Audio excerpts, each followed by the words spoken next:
아자. 잠 좀 깨셨어요? 자, 저희 창출 민수 그 다음 뭐였죠? 자,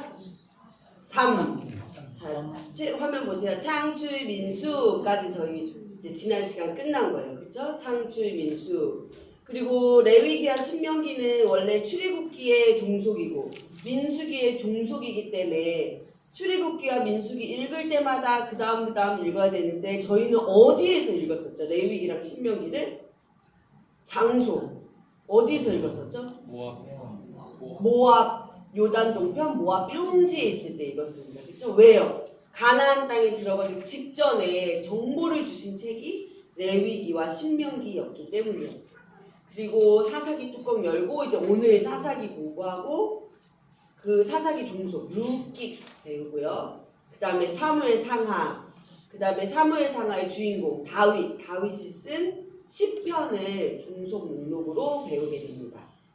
그래서 창출 민수 사삼까지 오늘 배우는 거예요. 자, 그러면 이제 먼저 사사기부터 시작을 하도록 하겠습니다.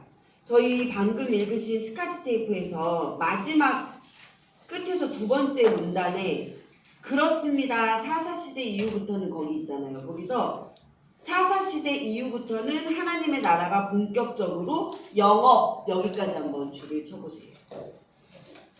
여호수아까지 해서 땅이 이제 다 하나님의 나라가 다 완성이 되고 나서 이제 해야 되는 게 뭐예요? 감자탕 가게처럼 영업을 시작해야 돼요. 감자탕 가게 주인이 막 여러 가지를 다 준비를 해놓은 게 여태까지 저희가 창출 민수까지 내용인 거예요. 국민을 만들고 법을 만들고 땅을 만든 이야기. 그게 감자탕 주인이 막 여러 가지 준비를 다 마친 거예요. 가게 영업할 준비 마치면 이제 장사를 해야 되는 거잖아요. 영업. 마찬가지입니다. 여호수아까지 하나님 나라가 완성되고 나서 사사기부터는 영업을 해야 돼요. 장사를 해야 돼요. 근데 그 얘기 뭐예요? 하나님의 나라가 하나님의 뜻대로 돌아가야 된다는 거예요. 운영이 돼야 된다는 거예요. 이제 오늘은 그 관점으로 공부를 시작하시면 됩니다. 자, 그러면 저희 워크북 103페이지 내용 들어가기 보실게요. 1번 사사시대 성격 이해하기. 사사시대의 성경 목록을 먼저 볼게요.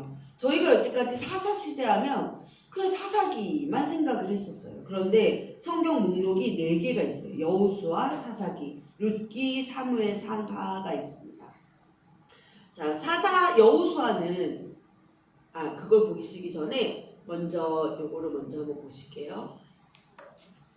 자, 구약의 39권 중에 저희 첫 시간에 배웠던 거예요. 역사서가 몇 권이라고 했죠? 역사서. 우리가 39권을 크게 역사서, 시가서, 예언서 크게 3개로 나눈다고 그랬었어요. 그래서 제가 저기 형광펜 선물해드린 이유가 뭐였죠? 색깔 칠하라는 거였죠. 그렇죠? 역사서 초록색, 시가서 노란색, 예언서는 빨간색. 그래서 그 세 가지 색깔 17개 맞습니다. 아주 우리 하나님이요 너무나 친절하시게도 외우기 쉽게 17, 5, 17 이렇게 나눠주셨잖아요. 그쵸? 17권이었어요. 그 17권을 크게 6개로 또 나눕니다. 시대별로 비슷한 시기로 묶어서 6개로 나눠요. 처음이 창조시대, 두 번째가 족장시대, 세 번째가 모세시대. 이 세 시대를 합쳐서 모세오경 안에 이 3가지 시대 이야기가 다 들어가 있습니다. 그래서 창출, 레민신, 그죠? 여기까지 5권 모세오경 안에 이 3가지 시대 이야기가 들어있고요. 그 다음이 이제 사사시대예요. 사사시대 여호수아, 사사기, 룻기, 사무엘, 상하 이 5권 안에 사사시대 이야기가 들어있는 겁니다. 그 다음에 시대적으로 5번째 시대는 왕정시대가 있고요. 그 마지막 6번째는 포로시대가 있어요. 그래서 우리가 사사시대를 사무엘상까지 상하를 다 배우고 나면 다음 주에 어딜 가겠어요? 왕정시대를 배우게 되겠죠. 자, 그래서 이 사사시대에 관련되어 있는 이 5권을 다 배워야 사사시대를 제대로 공부했다 할 수 있는 겁니다. 모세오경은 하나님 나라를 만드는 이야기였어요. 그쵸? 땅, 법, 국민. 근데 사사시대 이 5권은 완성된 하나님 나라가 어떻게 움직여야 되는지를 담고 있는 책입니다. 그래서 사사기만을 사사시대 책으로 본다면 빙산의 일각만 보는 거예요. 이 5권 모두를 봐야 합니다. 자, 그래서 여호수아 보면 그 워크북에 보면 뭐라고 되어 있어요? 주황, 그 다음에 사사기는 주홍, 룻기는 빨강, 사무엘 상하는 자주. 그러니까 이게 그런 의미예요. 우리가 붉은색 계열 하면은 빨강만 있는 게 아니라 뭐 자주, 주황 다 들어가잖아요. 그런 의미로 큰 맥락에서 사사시대로 이 책들을 묶어봐야 된다. 그런 의미로 그 색깔 표시가 있는 거예요. 자, 먼저 여호수아 보시면 사사시대로 왜 봐야 된대요? 사사기 내용과 겹치는 부분이 있다. 그래서 갈렙이 유다 땅을 정복하는 내용이 똑같이 나옵니다. 여호수아 15장과 사사기 1장의 내용이 똑같아요. 그래서 이 성격이 비슷하기 때문에 사사시대 공부할 때 같이 보는 거고요. 두 번째, 사사기는 뭐 말할 것도 없이 사사시대 정사, 메인 스토리가 됩니다. 그 다음에 룻기는 룻기도 사사기 내용 중에 그 사사 기드온 시대 때 일어난 일이에요. 그러니까 일종의 야사예요. 얘는 정사가 아니고 야사. 근데 룻기는 1장 1절에서 시대를 딱 밝히고 시작합니다. 사사들이 치리하던 때에 라고 해서 사사시대임을 딱 밝혀요. 룻기. 그 다음에 사무엘 상하. 자, 사무엘 상하는 사사와 같은 사람, 사무엘 이야기와 사울, 다윗이 왕이 되는 과정이라고 워크북에 나와 있죠. 이스라엘 국가의 마지막 사사가 누구예요? 사무엘이에요. 사무엘. 그래서 이 사무엘이 쓴 이 책까지 우리가 같이 공부를 합니다. 자, 그 다음에 그럼 두 번째, 감자탕 가게 이야기해서. 근데 저희 공부할 때 원래 이렇게 조용했어요? 오늘따라 왜 이렇게 조용하죠? 진주도가 좋아서. 아, 그런 거예요? 너무 조용해서 좀 떠드세요. 잘 지내셨죠? 네. 자, 두 번째, 그런데 감자탕 가게 이야기. 스카치 테이프에서 좀 엉뚱하게 감자탕 차리는 가게 막 이야기가 막 나왔어요. 이 얘기가 왜 나왔냐? 이 가게도 없고 뭐 식탁이면 조리기구 다 구입하고 음식 재료까지 다 준비했어요. 그래서 이제 뭐 해야 된다 그런 거죠. 장사해야 된다. 영업해야 된다. 하나님도 마찬가지입니다. 이제 국민, 법, 땅 다 주시고 나서 이제 준비 완료. 이제 시작. 장사 시작. 하나님의 나라대로 하나님이 계획하시고 뜻하신 대로 이 나라가 이제 돌아가야 돼요. 창세 때부터, 창세기부터 하나님이 그토록 고대하셨던 하나님의 나라예요. 이 나라는 어떤 나라가 돼야 된다? 세상 모든 나라의 모델이 돼야 된다. 샘플이 돼야 된다. 무슨 샘플이요? 잘 먹고 잘 사는 샘플이요? 아닙니다. 하나님을 왕으로 섬기는 그것에 있어서 샘플이 돼야 된다. 이 말이었어요. 자, 그래서 1번, 양가로 1번 보면 나라로서의 모델이란 말이 무엇이냐? 한마디로 이상국가라고 우리가 정의를 내릴 수 있습니다. 성경적으로 표현하면 제사장 나라가 되고요. 그 다음에 사회과학적 용어로는 뭐 이상국가, 유토피아라고 우리가 말할 수 있겠죠. 이런 나라가 돼야 된다. 제사장 나라. 자, 그러면 양가로 2번. 이상국가는 그냥 되냐? 아닙니다. 매뉴얼이 있어야 돼요. 방금 이 감자탕 가게 이야기에서도 이 가게만의 매뉴얼이 있었고 음식을 만드는 레시피가 다 있었습니다. 그러면 이 이상 국가도 그런 매뉴얼이 있어야 된다. 그럼 다음 페이지 넘기셔서 양가로 3번. 매뉴얼이 있나?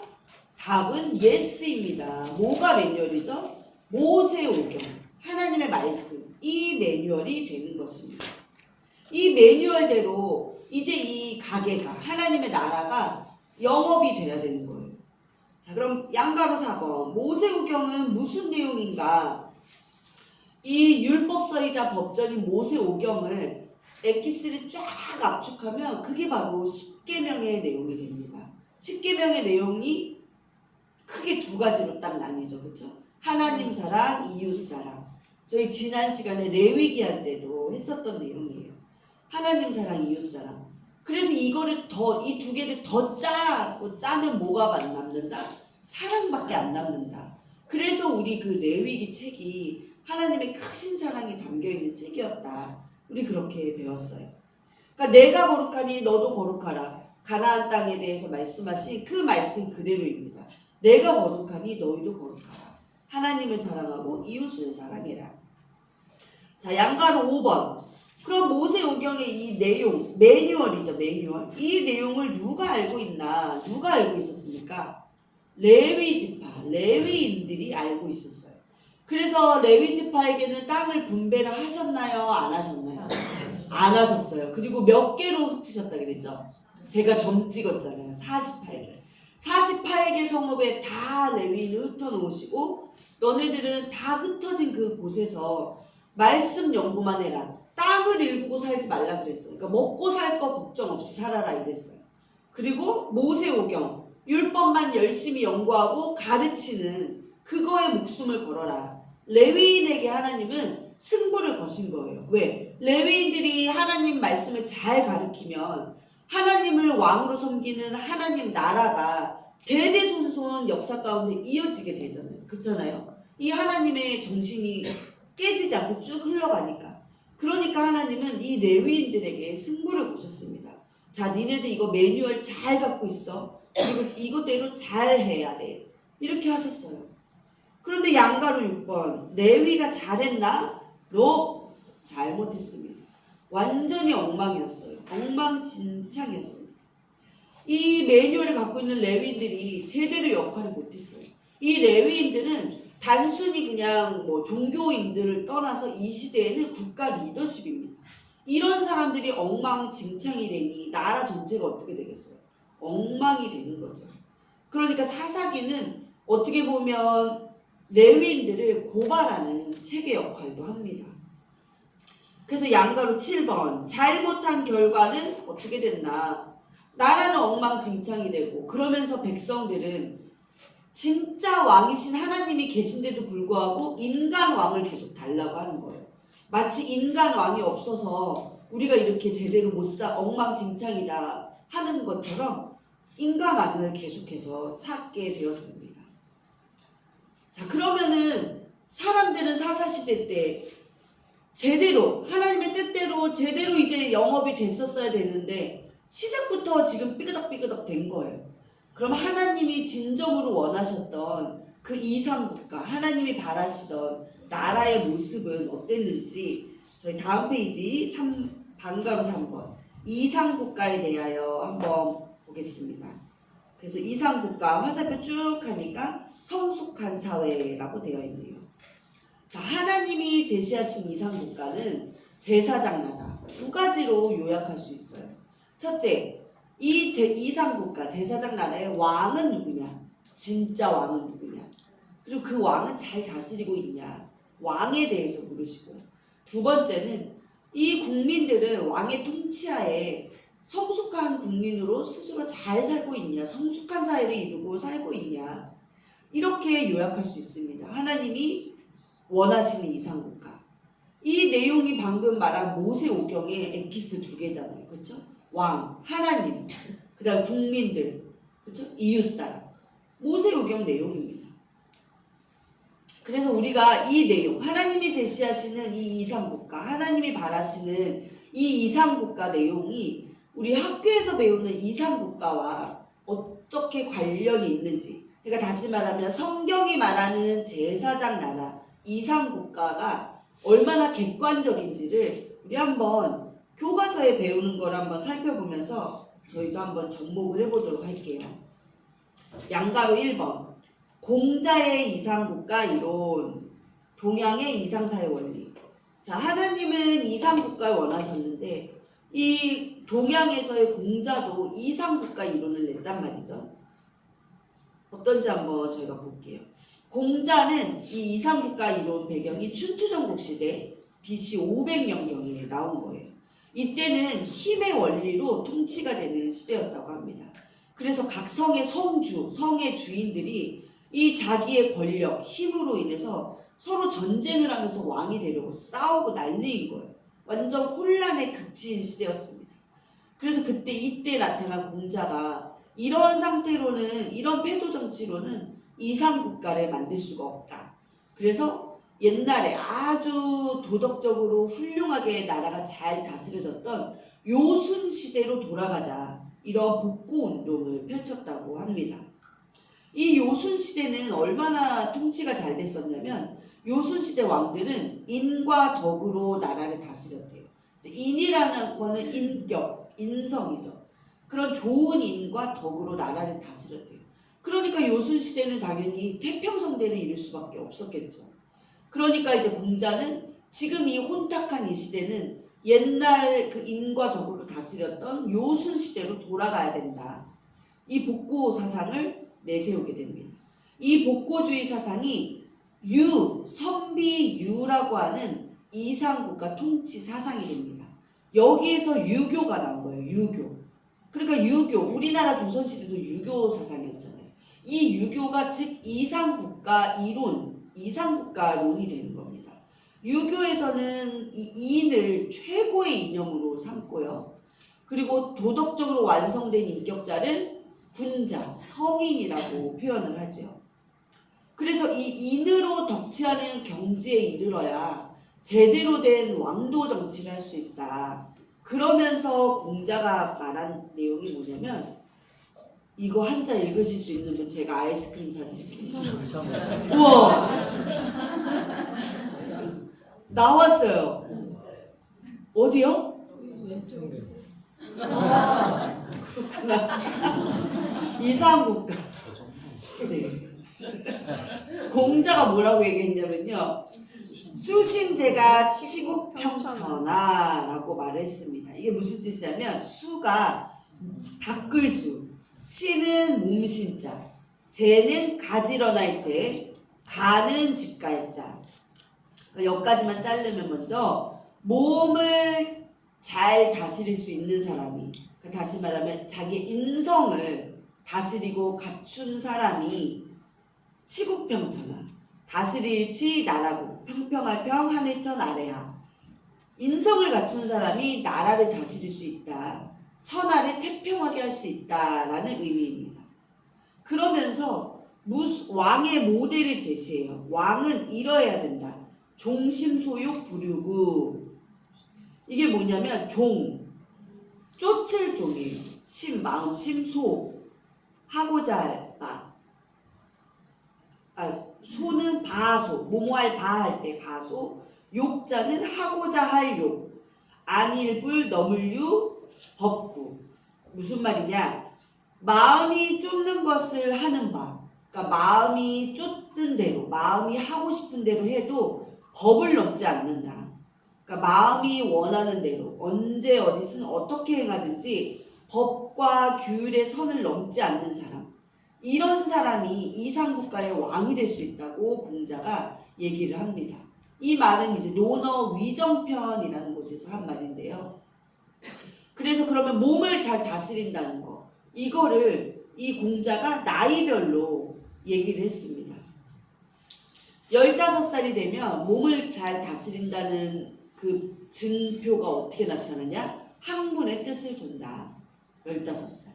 30살에는 일입, 입지, 뜻을 확고하게 세운다. 이게 자기의 몸을 잘 다스리는 거예요. 그러니까 인격을 잘 다스리고 있다는 거예요. 40살은 불혹, 미혹됨이 없다. 유혹됨이 없다. 50살은 지천명, 하늘의 뜻, 하늘의 명을 깨닫는다. 60살, 이순, 귀가 순하여 남의 말을 듣기만 하여도 다 이해하게 되었다. 그러니까 60 정도 되면 이제 다 그냥 안 봐도 비디오 이렇게 된다는 거죠. 근데 그렇게 되시는 분들은 자기 몸을 잘 다스리면서 살았다는 거예요. 60이 넘었는데도 가끔 되게 철딱선이 없는 분들 계세요. 그런 분들은 이게 아직 안 된 거예요. 70에 돼서야 종심소욕 부류고, 마음이 가는 대로 행해도 성을 넘지 않는다. 이런 사람이 왕이 될 수 있다. 이럽니다. 그래서 이제 요순 시대에 유명한 일화가 있어요. 임금님이 이제 한 번은 자맹을 하려고 사복을 입고 어느 마을에 갔대요. 근데 어느 할아버지가 막 너무 즐겁게 콧노래를 부르셔서 뭐가 이렇게 즐거우세요 영감님 하니까 아우 좋다마다 요새 뭐 우리 자식들도 잘 크고 농사도 잘 되고 너무 행복하다고. 그래서 그럼 마을 사람들은 다 어떻게 지내세요? 그러니까 너무 잘 지내지. 우리는 뭐 떡을 하나 해도 같이 나눠 먹고 서로 밭일도 도와가면서 하고 너무 행복하다고 그러셨대요. 그러니까 이제 임금님이 기분이 너무 좋은 거예요. 자기가 다스리는 나라에 이 국민이 너무 행복해하니까. 그래서 그럼 도대체 이 나라의 왕이 누구예요? 라고 물어봤대요 할아버지한테. 그랬더니 할아버지가 깜짝 놀라면서 아니 이 나라에도 왕이 있어? 그 얘기를 하시더래요. 근데 그 얘기를 듣는 왕은 이 요순시대 왕이 기분이 너무 좋았다는 거예요. 왕이 있는지 없는지 따질 것도 없이 이 나의 삶이 국민들의 삶이 너무 태평성대하니까 그런 삶을 살고 있다는 게 너무 좋았다 이 말입니다. 그래서 공자는 이런 시대로 돌아가야 된다. 이렇게 왕이 있던지 없던지 간에 서로가 서로를 잘 살아가는 이런 나라, 이런 태평성대를 돌아가야 된다. 그렇게 주장을 하면서 이 말을 한 거예요. 수신제가 지구평천한 종심소육 부르고. 인간 왕도 하물며 이런데 우리 하나님은 마음이 어떠시겠습니까? 하나님은 어떤 마음으로 이런 이상 국가를 만드시고 꿈꾸셨는지 저희 이제 사사기를 한번 들여다보겠습니다.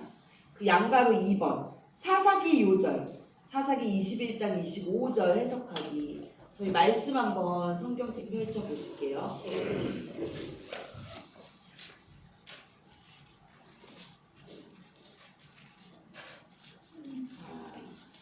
제 성경으로 402페이지예요.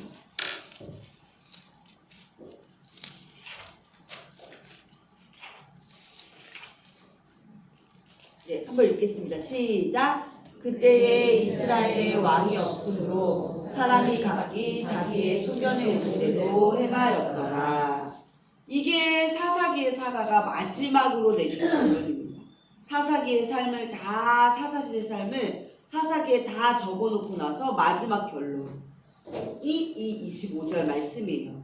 그런데 이 25절 말씀은 두 가지로 저희가 해석을 할 수 있어요. 첫 번째는 진정한 왕은 하나님인데 백성은 왕이 없다고 생각해서 자기 소견에 오른 대로 막 행동하다가 결국은 엉망진창이 되어버렸다. 이렇게 해석할 수 있어요. 두 번째는 이 나라는 왕이신 하나님을 섬기고 예배하고 규례와 법도를 지키면서 살아가기 때문에 인간 왕이 없는데도 불구하고 백성들이 자기 소견에 오른 대로 자기 마음 가는 대로 행동해도 그것이 하나님의 뜻에 일치하더라. 무엇을 하든 하나님의 뜻대로 행하더라. 이렇게 해석할 수도 있어요. 이런 해석은 저도 어성경이 읽어지냐면서 처음 들어본 해석이에요. 보통 우리는 첫 번째처럼 해석해요. 왕이 없어서 백성들이 자기 뜻대로 하다가 엉망이 됐다. 보통은 이렇게 해석을 했습니다. 그런데 이거를 두 번째로 다시 해석을 해보면 인간왕은 없지만 하나님은 분명히 존재하세요. 이거를 모든 백성들이 다 아는 거예요. 그렇기 때문에 인간왕이 없어도 백성들이 하는 모든 행동은 모든 이 삶의 행동들은 하나님의 뜻에 어긋나지 않게 행동을 하는 거예요. 하나님이 분명히 계심을 자각하고 있기 때문에, 인식하고 있기 때문에. 바로 이런 한 사람의 잘난 왕이 아니라 모든 사람이 이런 수준의 성인의 이런 수준에 오르는 나라, 이런 나라가 바로 하나님이 말씀하신 내가 거룩하니 너희도 거룩하라. 이게 바로 하나님이 원하시는 나라 아니겠는가 하는 겁니다. 하나님의 말씀이 내가 거룩하니 너희도 거룩하라. 하나님의 말씀이 성취되는 이 나라, 인간 왕이 없어도 너네가 하고 싶은 대로 다 해도 하나님의 뜻에 어긋남이 없는 이 나라, 이런 나라를 하나님이 꿈꾸셨다라는 겁니다. 그래서 하늘을 대신하여 통치하는 사람을 우리는 천자라고 하는데요. 화면 한번 보실게요. 우리 이상국가의 왕상은 그래서 천자예요. 하늘을 대신해서 다스리는 사람. 우리가 이 천자 사상이 동양에도 많이 나오지만 성경에도 분명히 나와 있습니다. 하늘을 대신하여, 대신하여 땅을 통치하는 사람. 자, 이게 우리 하늘을 대신하여 삼가에서 배웠던 거예요. 그렇지만 진짜 왕은 나다. 이거 뭐였어요? 대리 통치권에 대해서 배웠잖아요. 그렇죠? 이 아담은 이미 왕처럼 모든 걸 다스릴 권한을 부여받았어요. 그렇지만 진짜 왕은 나다. 대리 통치권, 하늘을 대신하여. 이 의미를 우리는 이미 3과에서 배웠습니다. 그 통치하다는 2과에서 배웠죠. 아담 PhD 논문으로 왕되다. 우주 만물을 다스릴 이 통치권 부여받은 것을 우리가 배웠어요. 그렇지만 왕은 어떠해야 된다는 거예요. 우리가 2과 3과를 통해서 배운 거는 네가 다 다스릴 수 있는 권한이 있는 왕임에도 불구하고 진짜 왕은 하나님이심을 기억해라. 너는 그저 대리 통치자일 뿐이야. 이 의식이 반드시 있어야 된다라고 했어요. 그러니까 어떻게 보면 아담은 첫 번째 천자인 셈인 거죠. 그렇죠? 성경에 나오는. 그리고 마지막에 나오는 예수님은 정말 천자이시게 되는 거죠. 그 주기도문에서 우리 뜻이 하늘에서 이루어진 것 같이 땅에서도 이루어진다. 이 하나님의 절대 주권과 인간의 자유 의지가 만나는 이것이 바로 어떻게 보면 오늘 공자가 말한 종신소육 부류구, 마음이 하는 대로 해도 뜻에 어긋나지 않는다. 이게 바로 우리 주기도문의 마지막 그 문장으로 우리가 해석을 할 수도 있습니다. 그러니까 창조주 하나님을 공자는 몰랐잖아요. 몰랐음에도 불구하고 이렇게 깊이 연구하다 보니 결국 맞닿는 맥락이 어디인 거예요? 이렇게 하나님의 존재를 모름에도 불구하고 그 뜻에 일치해야 된다는 것을 찾을 수밖에 없었던 것입니다. 하물며 하나님을 인격적으로 만난 우리들은 그렇게 살기 위해서 더 노력을 해야겠죠. 내가 하는 모든 것이 하나님의 뜻에 일치되도록.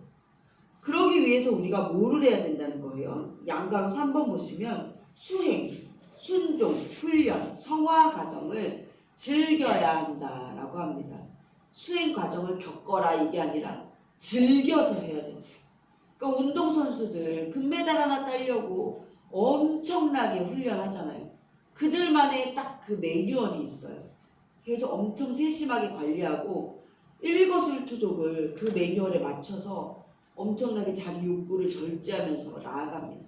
심지어 이방 종교를 믿는 사람들도요.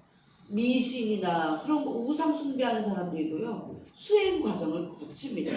어떻게 보면 우리가 이성적으로 봤을 때 되게 혹독하다 여겨지는 그런 훈련조차도 이 사람들이 다 감행을 해요. 그러면 우리 하나님의 형상과 모양을 영광에 내도록, 영광이라는 건 반사한다는 거였죠. 반사에 내도록. 그러니까 하나님의 형상과 모양을 반사하기 위해서 만들어진 우리는 성화의 과정을 마땅하게 겪어야 된다라는 것입니다. 그러니까 넘어지고 일어나고 넘어지고 일어나고 70번씩 7번이라도 성화의 과정을 저희는 계속해서 걸어가야 된다라는 거예요. 그런데 무엇을 따라서 성화의 과정을 거쳐야 돼요? 뭐 세일 목자의 말대로, 목사님의 조언대로요? 아닙니다. 오로지 성경 말씀, 매뉴얼 따라서 가야 되는 거예요. 매뉴얼 따라. 우리에게는 66권이라는 성경책이라는 매뉴얼이 있습니다. 이 말씀대로 성화의 과정을 따라가야 된다라고 하는 것입니다. 자, 이렇게 해서 이상 국가에 대해서 저희가 한번 다 살펴봤어요. 그러면 이제 왕은 하나님은 이러한 이상 국가가 되기를 원했는데 실제 사사시대는 엉망진창이었다. 그런데 반가로 4번 왕을 기다리는 사사기. 그렇다면 성경에는 이런 모델 왕이 있는가? 이상 국가를 다스린 이런 이상적인 모델 왕이 있냐? 정답은 있다 이거입니다. 그렇죠? 누가 있었죠? 바로 오늘 제목에 나온 다윗 왕입니다. 이 다윗 왕을 찾아내기 위해서 등장하는 책이 바로 룻기예요.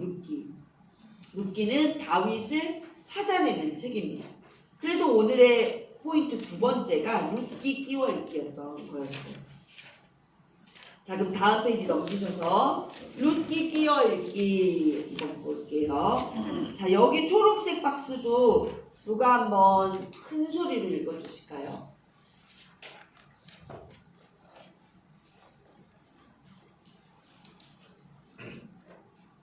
드라마 한 편만 봐도 한 시대를 알 수 있습니다. 영화 한 편이나 소설 한 권을 읽어도 눈치챌 수 있고 육과를 통해 사사시대가 어떤 시대였는지 들여다보았습니다. 마치 동영상을 본 것 같습니다. 미가 신상사건 동영상 1권만 보더라도 그 시대를 읽을 수 있었습니다. 레위첩 사건 동영상 2권도 그렇습니다. 사사시대 동영상 1권과 2권을 생각하면 절망입니다. 그런데 룻기 지점부터 보여드릴 동영상이 또 있습니다. 3번과 4번이랍니다. 사사시대 동영상 3번은 룻기이고요. 4번은 다윗이 주인공이랍니다. 3번과 4번은 결국 다윗 이야기인 셈입니다. 왜냐고요? 룻기는 다윗을 오게 하려는 예비 단계이기 때문입니다. 룻기는 다윗을 찾아내려는 족보 처리일 뿐입니다. 자, 이제부터는 다윗 공부인 셈입니다. 룻기, 사무엘, 상하, 시편 이 범위이고요. 이쯤에서 사사시대 성경을 한눈에 보여주는 동영상을 아래와 같이 정리해보면 재미있겠죠? 네, 거기 밑에서 5째 위로 올라가셔서 룻기는 다윗을 찾아내려는 족보 처리일 뿐. 자, 일단 한번 줄을 쳐보세요. 네. 그리고 그래서 그 밑에 보시면 이제 사사시대의 성격을 보여주는 동영상 1, 2, 3, 4를 한번 정리해보자 라고 했습니다. 그래서 제가 화면에 띄워놓은 거를 한번 워크북에 써보실게요.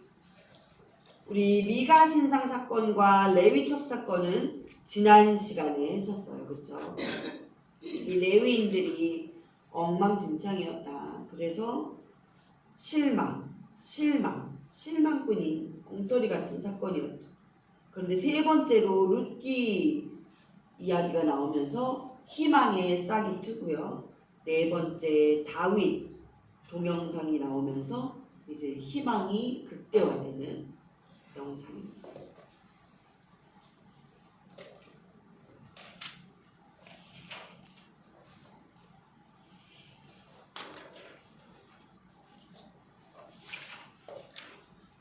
다 쓰셨어요? 자, 그러면 그 밑에 방가로 1번 룻기 전체 스토리. 자, 룻기 전체 스토리를 제가 한번 그냥 이렇게 말로 해드릴게요. 이 룻기 이야기는 아까 제가 처음에 말씀드린 것처럼 사사 기드온 시대 때 그때쯤에 일어난 일이었어요. 베들레헴 땅에 아주 흉년이 크게 들었습니다. 그래서 베들레헴에 살고 있었던 이 나오미 가정이 어디로 이동해요? 모압으로 이사를 갑니다. 그래서 보시면 자, 베들레헴에서 초록색 줄을 따라서 모압으로 이사를 온 거예요. 그런데 이 모압 땅에서 이 나오미의 남편과 두 아들이 죽게 되었어요. 그 모압 며느리들과 함께 살아가던 나오미는 이제 더 이상 여기서 살고 싶지도 않겠죠. 그런데 그쯤에 또 고향 베들레헴이 다시 살만해졌다는 소식을 들어요. 그래서 이제 며느리 2명을 불러놓고 나는 이제 내 고향 베들레헴으로 돌아갈 거다. 너네는 너네 원하는 대로 하거라 했는데 이 며느리 오르바는 자기 고향으로 가겠다고 했어요. 그런데 룻은 시어머니를 따라서 자기도 베들레헴에 가겠다고 합니다. 그래서 이 룻은 시어머니를 따라 나선 거예요. 그러니까 이 모압 여성 룻은 어떻게 보면 하나님을 이 시집을 와서 하나님을 알게 된 거잖아요.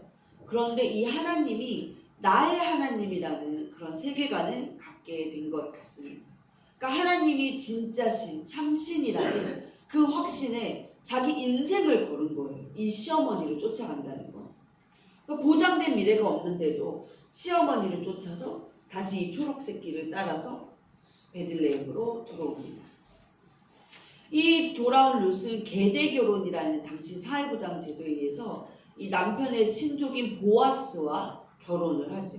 그리고 두 사람 사이에 이제 아들을 낳는데 오벳을 낳습니다. 오벳이 누구죠?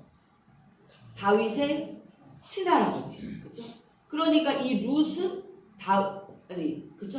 룻은 다윗의 증조 할머니가 되는 거죠. 그렇죠? 그러니까 오벳이 이새를 낳고 이새가 다윗을 낳았더라. 룻기는 이렇게 간략하게 이런 스토리를 갖고 있습니다. 그 워크북 다음 페이지 보시면 방가로 2번 결혼 증인 원로들의 주례사 연구하기가 있습니다.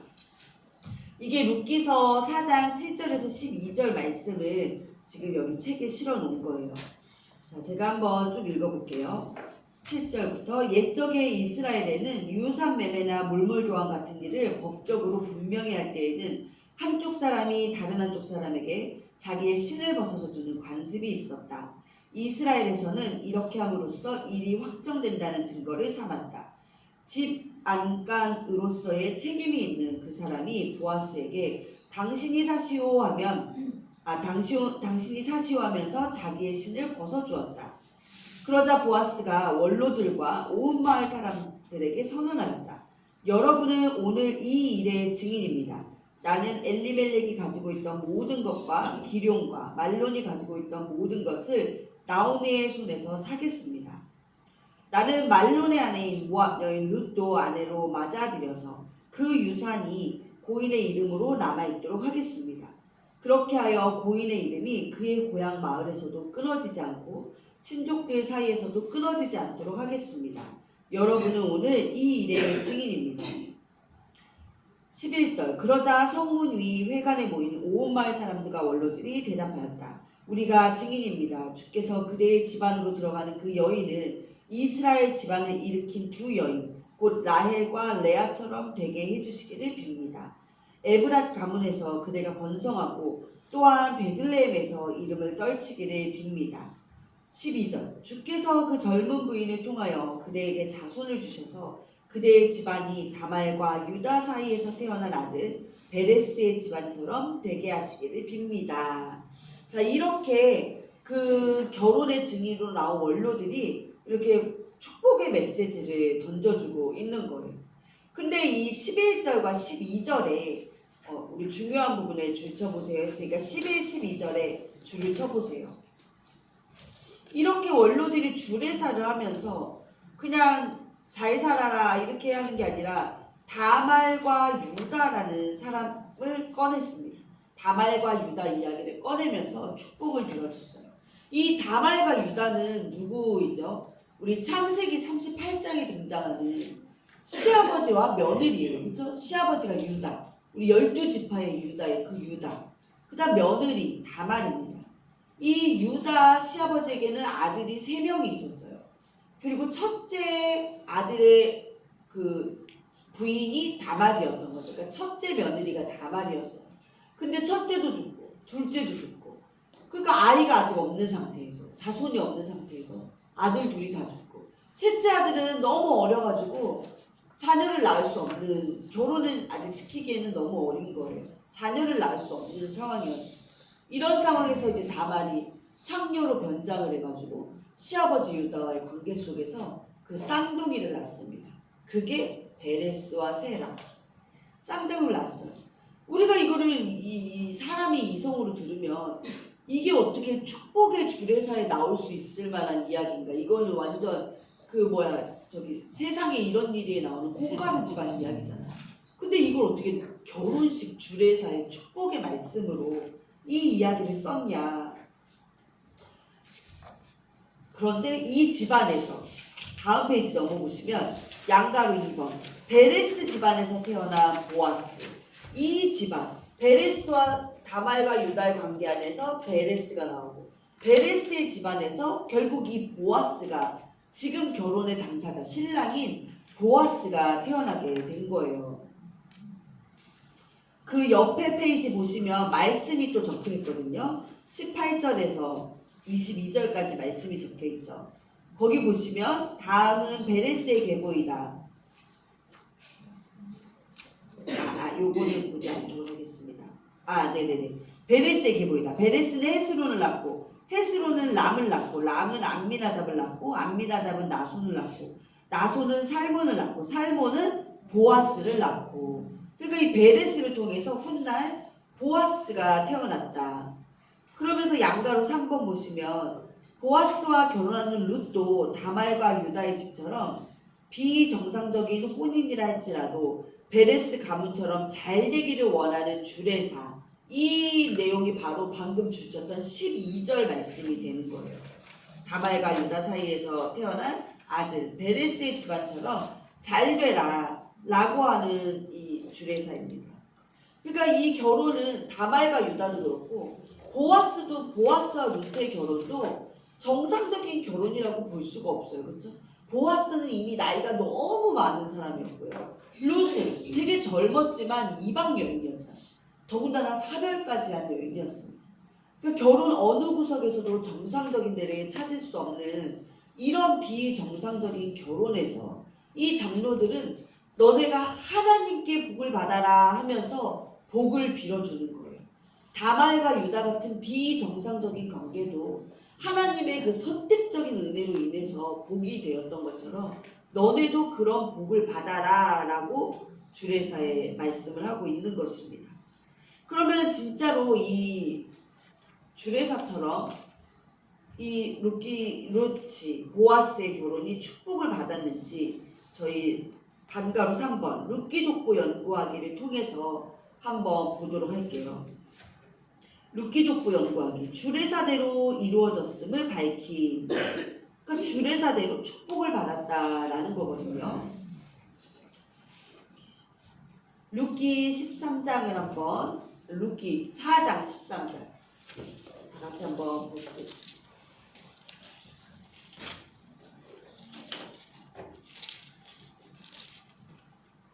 자, 양가루 1번에 보면 보아스와 룻이 결혼을 해서 오벳이 출생이 되었다. 13절 말씀 보시면 이에 보아스가 룻을 맞이하여 아내로 삼고 그에게 들어갔더니 여호와께서 그에게 임신하게 하심으로 그가 아들을 낳은지라. 아들을 낳았어요. 그래서 17절 보시면 그의 이름을 오벳이라 하였으니 그는 다윗의 아버지인 이새의 아버지였더라. 그리고 22절 말씀 보시면 오벳은 이새를 낳고 이새는 다윗을 낳았더라. 이렇게 이 족보 보아스와 룻의 결혼에 의해서 누가 나왔다는 거예요? 결국 다윗을 찾아가는 것입니다. 그래서 양가로 2번 보시면 룻기 4장 18절에서 22절 말씀 연구되어 있는데 제가 지금 중요한 부분만 이렇게 띄엄띄엄 읽었었던 거예요. 그 4장 18절에서 22절 말씀이 109페이지 위에 나와 있죠. 우리 아까 제가 잠깐 읽었던 건데 베레스를 통해서 결국 보아스, 오벳, 이새, 다윗까지 흘러왔습니다. 이 부분이 되게 중요해요. 룻기 4장 맨 마지막 절에 딱 족보를 또 실어 넣은 거잖아요. 우리 성경이 말하는 족보 용법은 뭐 한다는 거였죠? 분위기를 바꾸겠다. 전환점이라는 거였어요. 이제 여태까지는 우울하고 암울했다면 이제 분위기 바꾼다는 거예요. 우리 오늘 7과 제목 그런데 당하는 게 이 족보 용법이죠. 그리고 주인공을 찾아낸다고 했어요. 이 맨 처음에 나오는 사람은 그 앞에 이야기를 총정리하는 사람. 주인공은 맨 마지막에 나온다 족보에서. 그러면 이 지금 족보에서 맨 마지막에 나온 사람이 누구예요? 다윗이었잖아요. 그래서 이제부터 이 다윗부터 시작하는 이 성경의 중요한 이야기가 시작이 됩니다. 그러니까 룻기에서 등장한 다윗을 통해서 당장 다윗 인생의 이야기가 나오는 것뿐만 아니라 아주 먼 날 누구까지 나오는 거예요? 다윗의 이 가문에서 예수님이 탄생을 하십니다.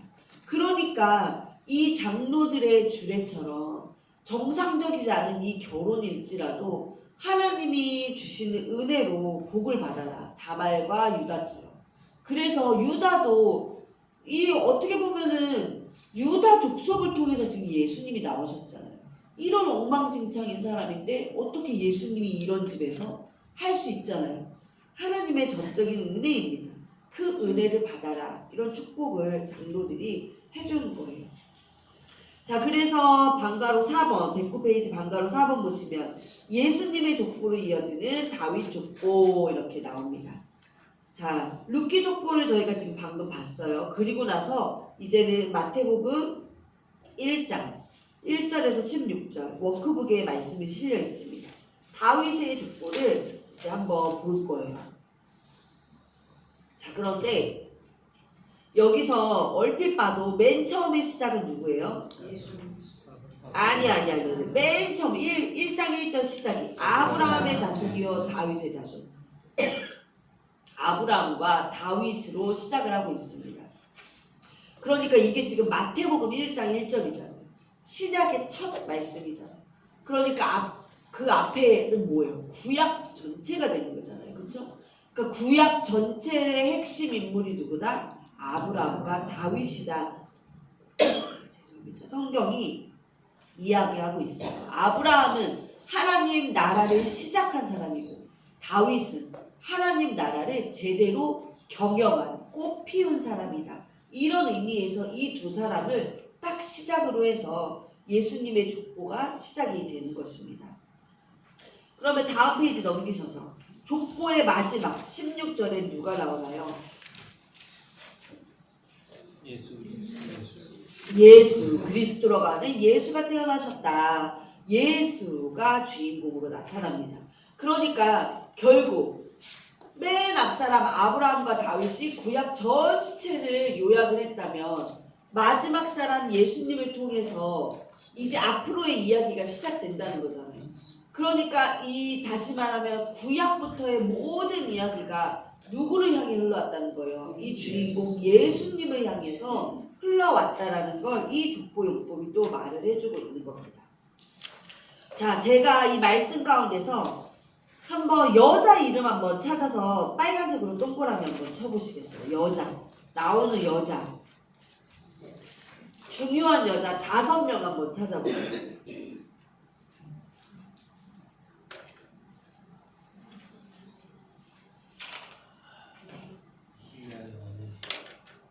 자, 처음에 3절에 나오는 유다는 다말이 이제 방금 한 것처럼 며느리였어요. 그쵸? 첫 번째 며느리. 그 다음에 5절에 나오는 라합. 그 다음에 그 줄에 나오는 룻. 세 번째 찾았고요. 네 번째는 우리아의 아내 바세바. 그쵸?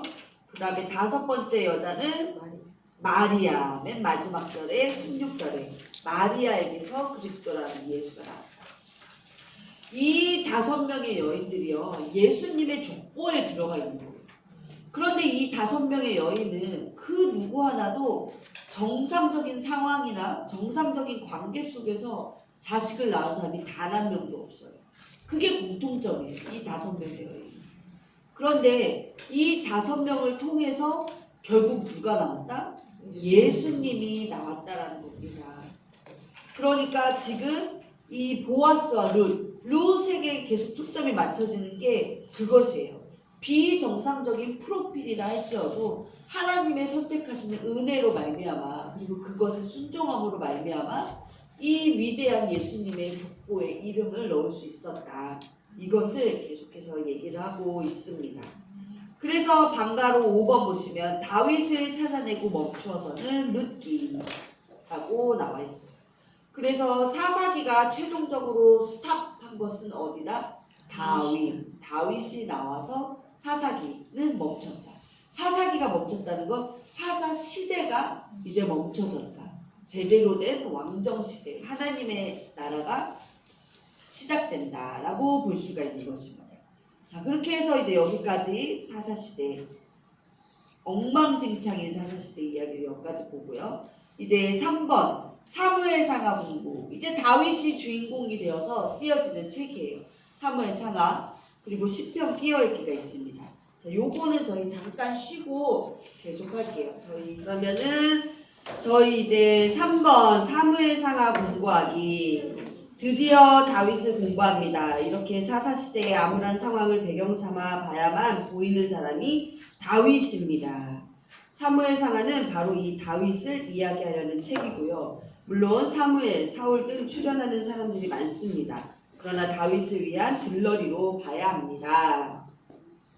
네, 그래서 보시면 첫 번째 반가로 1번 길앗 야베스 전쟁 1대 왕 사울을 사사시대의 사사와 연결할 줄 알기가 나옵니다. 이 사무엘상에는 사무엘 이야기도 있고 사울 이야기도 있고 본격적인 다윗의 이야기는 사무엘 하에서 나옵니다.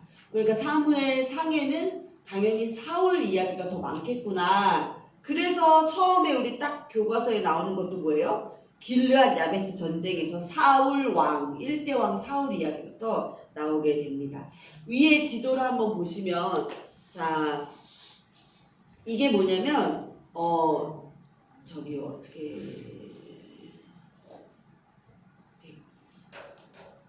이 모압 사람들이 이 암몬 사람들이요. 이 길르앗 야베스 여기 보이시죠?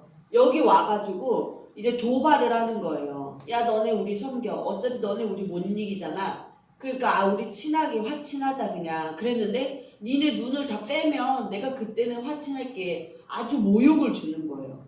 그러니까 이제 어떻게 해요? 이 얘기를 들은 사울이 막 마음에 분개를 합니다. 그래서 나랑 같이 가서 전쟁하자 해가지고 우르르르르 모아서 전쟁을 해요. 그래서 이겨요. 그래서 이 야베스 길르앗 이 지역. 그래서 길르앗 야베스 전쟁. 이 전쟁으로 말미암아 사울이 정말 왕으로서 딱 입지가 쓴 그 전쟁이 길르앗 야베스 전쟁입니다. 그래서 이 지도에서 보시면 위치가 이런 거예요. 우리 이거 다 기억나시죠? 에돔 위에 뭐가 있었죠? 모압. 우리 킹스웨이 할 때 이렇게 올라가는 왕의 길을 봤었잖아요. 그죠? 그 다음에 요만큼이 뭐가 되는 거예요? 이만큼 땅이 무슨 땅이었죠 원래? 이게 세로로 긴 이 땅이? 대답 나올 때까지 색칠할 거예요. 여기 뭐였죠 여기? 에돔, 모압, 그 다음에 여기가 암몬이고요. 그쵸? 암몬. 여기 뭐였죠 여기? 아모리. 그쵸? 우리 가나안 땅이 치려고 맨 처음에 친 게 아모리였잖아요. 그쵸? 이런 식이에요. 저희 다시 5과로 넘어가요. 앞으로. 네, 그래서 이제 지도 보면 딱 보이시는 거 맞죠? 보일 줄 있습니다. 그래서 이 이스라엘 1대 왕, 사울 왕은 이 사사시대 사사랑 연결을 해서 봐야 됩니다.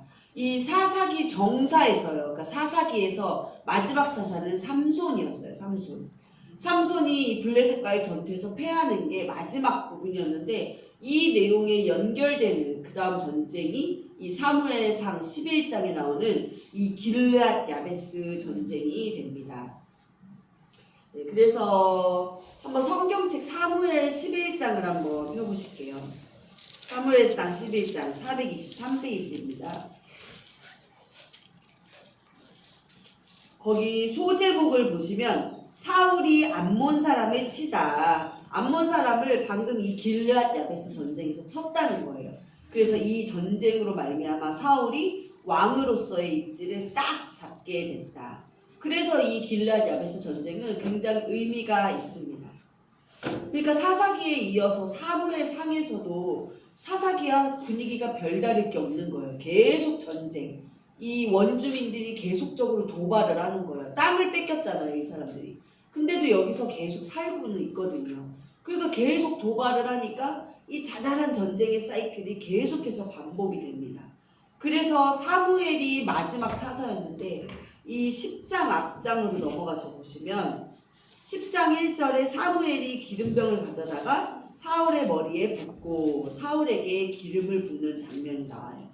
그리고 나서 10장 17절 보시면 소제목이 뭐예요? 사울이 왕으로 뽑히다. 그래서 17절 보시면 사무엘이 백성을 미스바로 불러 여호와 앞에 모으고 다 이제 백성들을 불러 모았어요.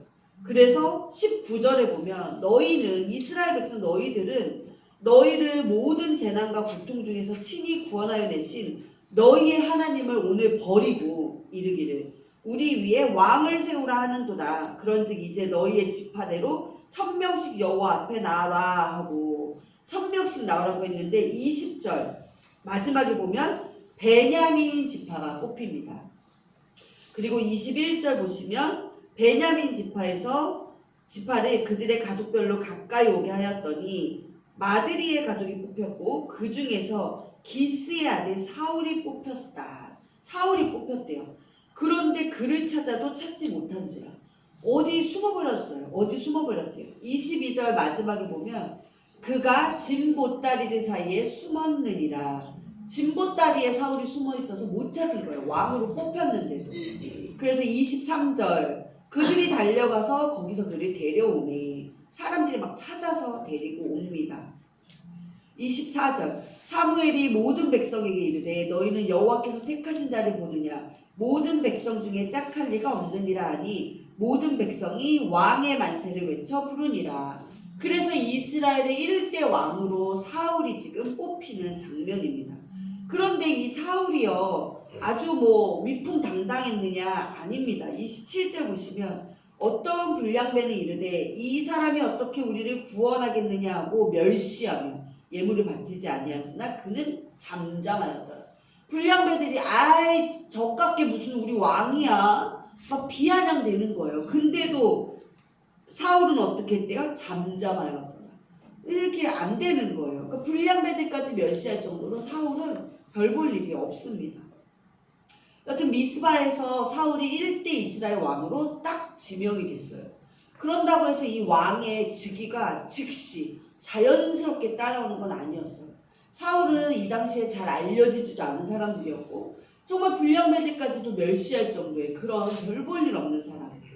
그런 이런 상황에서 사울이 딱 왕으로서의 입지를 다지려면 어떠한 극적인 드라마적인 상황이 필요했는데 그게 바로 11장에 나오는 이 길르앗 야베스 전쟁이다라는 것입니다. 네, 그래서 11장에서 이제 길르앗 야베스 전쟁을 치르는데 8절 11장 8절 말씀 보세요.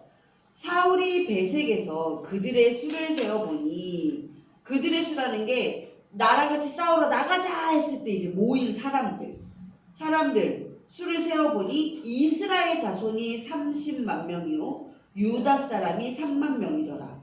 그러니까 총 33만 명이 사울과 같이 싸운 거예요. 그렇죠? 그런데 계수를 어떻게 했어요? 이스라엘 사람 따로 유다 사람 따로 계수를 했다는 거예요. 그렇죠? 왜 그랬는지는 저희가 나중에 다시 보도록 하겠습니다. 그래서 11장 11절 보시면 이튿날 사울이 백성을 3대로 나누고 새벽에 적진 한가운데로 들어가서 날이 더울 때까지 암몬 사람들의 침에 남은 자가 다 흩어져서 둘도 함께한 자가 없었더라. 완전히 전멸, 그러니까 완전 대승을 거뒀다는 거예요. 이러므로써 사울이 왕으로 옹립이 됐습니다. 이 사사기의 마지막 사사로 등장했던 삼손은 그냥 사사로 끝났어요.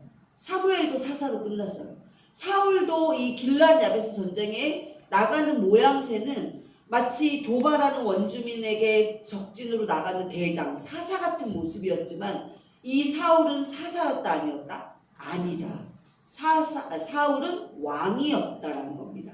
이러므로써 이스라엘의 사사는 이제 완전히 끝난 거예요.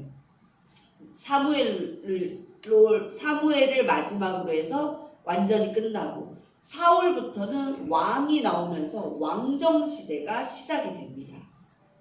그래서 방가로 2번 다음 페이지 사무엘상하 내용구조 스케치하기 보시면 다윗이 왕이 되기 전까지의 기록이 사무엘상에 있고요.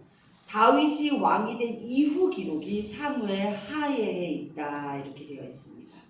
자, 그러면 그 밑에 이제 표가 또 하나 나와 있어요. 제 설명을 들으시면서 한번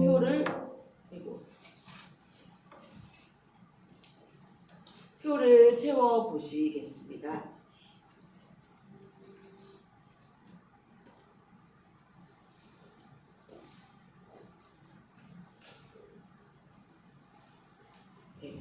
자, 먼저 사무엘의 생애 보시면 사무엘상 1장에서 8장까지는 사무엘의 생애가 나와요. 사무엘. 그래서 저희 성경책 사무엘상 1장으로 한번 가보실게요. 성경 사무엘상 1장 보시면 1장 19절 위에 보시면 소제목으로 뭐가 나와 있습니까? 사무엘의 출생과 봉헌 이야기가 나오게 됩니다. 사무엘이 이제 성경에 등장하기 시작했어요. 그래서 2장 18절 소제목을 보시면 실로에 머문 사무엘이라고 되어 있습니다. 성전에 머물렀다는 거예요. 그러니까 사무엘은 성전에서 머무르면서 자라나는 그런 하나님의 사람으로 크고 있다라는 것입니다. 그래서 3장 1절 보시면 소제목 여호와께서 사무엘을 부르시다. 아주 유명한 거죠. 잠자는 중에 3번 사무엘아 사무엘아 부르시는 사건. 그 사건이 일어나면서 그 이후부터 사무엘은 사사의 역할을 합니다. 그래서 쭉 이제 보시고 뒤로 가보시면 7장 15절 말씀으로 쭉 한번 흘러가 보세요. 7장 15절 사무엘이 사는 날 동안에 이스라엘을 다스렸으되 그러니까 다스렸다. 그러니까 사사 역할을 했다는 거예요. 근데 무엇으로 이 사무엘이 나라를 다스렸겠습니까? 하나님의 말씀으로 다스립니다. 이 사무엘은 정말 성전에서 자라나면서 이 율법을 연구하기를 즐겨하고 그 말씀으로 다스린 사무엘입니다. 그런데 사무엘상 8장 5절을 보시면 마지막 절에 모든 나라와 같이 우리에게 왕을 세워 우리를 다스리게 하소서 라는 말이 나옵니다. 인간 왕을 만들어 달라는 요청이 사무엘 귀에 들어온 거죠. 그래서 사무엘상 8장까지로 해서 이 사무엘의 이 일생 이야기는 끝이 나요. 그리고 9장부터는 이제 본격적으로 사울의 이야기가 시작이 됩니다. 그래서 사무엘상 1장에서 8장까지는 사무엘의 생애, 사무엘상 9장에서 15장까지는 사울의 생애가 나오게 됩니다. 그래서 9장 25절 위에 소제목 보세요. 사무엘이 사울에게 기름을 붓다. 그러니까 8장까지 사무엘이 마무리, 9장부터 사울의 이야기가 시작이 되면서 이제 사울에게 기름 부은 장면이 나오고요. 10장 5절 10장에서 11장 내용을 보면 10장에서 11장은 그 10장 17절 소제목으로 보시면 사울이 왕으로 뽑히다 해서 11장까지 이제 이 방금 저희가 살펴본 길르앗 야베스 전쟁 왕으로 옹립되는 사울의 이야기가 나옵니다. 그리고 12장 보시면 소제목 사무엘의 마지막 말 해가지고 마지막으로 사무엘이 말씀을 전하며 역사 속에서 완전히 퇴장을 하는 모습이 나오고요. 13장 사울이 블레셋과 싸우다. 블레셋과 싸우는 내용들이 이렇게 나옵니다. 그런데 여기서 이 사울 왕이 아주 큰 잘못을 하죠. 이 8절을 보시면 13장 8절 사울은 사무엘이 정한 기한대로 이래 동안에 기다렸으나 사무엘이 길갈로 오지 아니하매 백성이 사울에게서 흩어지는구나. 9절 보시면 사울이 이르되 번제와 화목제물을 이리로 가져오라 하여 번제를 드렸더니 뭐예요? 13절 사무엘이 사울에게 이르되 왕이 망령되이 행하였도다 하면서 꾸지름을 받습니다. 그 사울은 백성들이 흩어지니까 자기가 그냥 사무엘을 기다리지 않고 그냥 예배를 드려버리잖아요. 그러니까 사무엘이 늦게 돌아와서 망령되이 행하였다. 뭐예요? 하나님의 명령대로 사울이 안 한 거예요. 하나님의 명령대로 안 했다는 건 다시 말하면 뭐예요? 사울에게는 이 대리 통치자라는 의식이 전혀 없다라는 거예요. 내가 왕이 아닌 진짜 왕 하나님이 있다는 의식을 갖고 있었으면 사울의 이런 행동이 나올 수 없었던 거죠. 그리고 사무엘상 15장으로 넘어가셔도 보시면 사울이 아말렉과의 전쟁하는 것이 나옵니다. 사울이 아말렉을 치다. 그래서 3절 말씀 보면 지금 가서 아말렉을 쳐서 그들의 모든 소유를 남기지 말고 진멸하라고 하셨어요.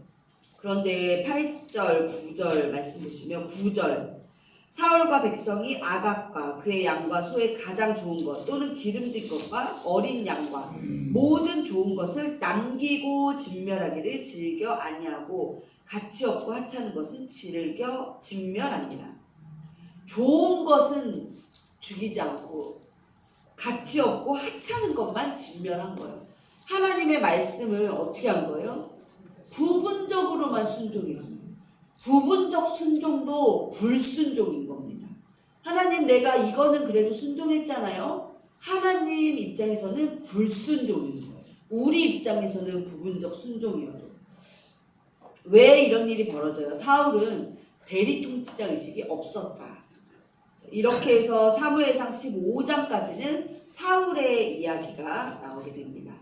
그 다음에 이제 다윗이 등장을 해요. 사무엘상 16장부터 마지막 31장까지는 다윗 이야기가 나옵니다. 그래서 왕이 되기 전까지의 기록이 이제 여기 사무엘상에 실리게 되는 거고요. 왕이 된 이후의 기록이 사무엘하로 들어갑니다. 자, 그러면 이제 사무엘하로 한번 들어가서 사무엘하는 초년기, 중년기, 노년기로 저희가 구분을 해요. 사무엘하 1장 1절 사울이 죽은 후에 다윗이 아말렉 사람이 쳐 죽이고 돌아와 다윗이 시글락에서 이틀을 머물더니 이게 뭐예요? 다윗이 이 시글락 땅은 블레셋 안에 있는 동네예요. 동네.